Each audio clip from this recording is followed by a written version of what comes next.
Hey, it's finally happened. Erik Karlsson has been traded from the San Jose Sharks to the Pittsburgh Penguins. All right, this is a long breakdown, but if we take a look here, we've got three teams involved: Pittsburgh, Montreal, and San Jose. So cap dance, as always, is what's important right now in the off season. If we look at Pittsburgh, they actually were able to escape here with kind of taking more off the books than putting on. They had a sum of $11.1 million that they brought onto their books, with Erik Karlsson at $10 million.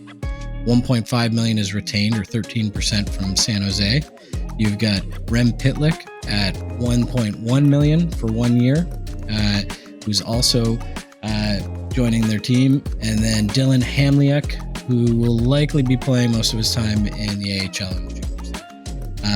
We've got a 2026 third-round draft pick from San Jose Sharks. And as mentioned, Erik Karlsson coming in at $10 million, not the full $11.5 for 4 years. Now, what did Pittsburgh have go out? They had $14.2375 million go out. $1.5 million of that was retained, so I guess it's $12.74. So the retainment came when moving out Jeff Petry. They retained $1.5625 million, 25% of the salary of Jeff Petry, who was at $4.6875 million for 2 years. Nathan Légaré went to Pittsburgh, or went as well, and he'll likely play most of his time now in the AHL since leaving Pittsburgh. And then we've got Mikael Granlund at $5 million for 2 years, moving to San Jose. We have a 2025 second round pick that they gave up, as well as a 2024 first round protected pick to San Jose. If we look at what San Jose's had in return, they've had a change of $2.25 million that they ended up gaining back. So if we look, they had $12.25 million come in, with Mike Hoffman at $4.5 for a year, Mikael Granlund $5 million for 2 years, Jan Rutta for 2 years at $2.75 million, and then a 2024 first round pick protected conditional there. Now what they had go out, Erik Karlsson, it was $11.5 million. They retained $1.5 of that, 13%, 2026 third round pick as well. And then finally, I think the real winners here was Montreal.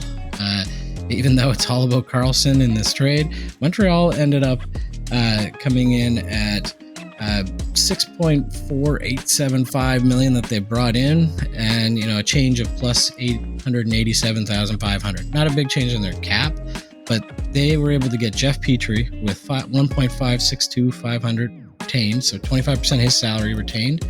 They had Casey DeSmith come in as their backup. They might even see that trigger something with Jake Allen. Casey DeSmith's in for 1 year, Jeff Petry for 2 years, and Nathan Légaré, I'm not sure how you pronounce that, will be likely playing his time in the minors here. He's an RFA for 1 more year. We've got a 2025 second round pick also from Pittsburgh coming in. And what did they have go out? They had Rem Pitlick go for $1.1 million for 1 year, and Mike Hoffman for 1 year at $4.5 million. And that's the full breakdown here. I've got some graphics. You can pause and look and go a little deeper. There's a lot of people involved, a lot of movement, but all in all, it looks like, Karlsson got his wish. He's out of San Jose. You've got a contending team for the playoffs, hopefully for him with Pittsburgh. You're going to have Letang and Karlsson together. You're going to have, why can't I think of his name? Oh my gosh. Crosby Malkin together. So they're going to be loaded up with their core four now with Dubas. So if we take a look at Montreal, they got Petry back. They shedded some cap space with a couple of players there, and they may end up getting a diamond out of Casey DeSmith if he turns into the goalie that they hope he is.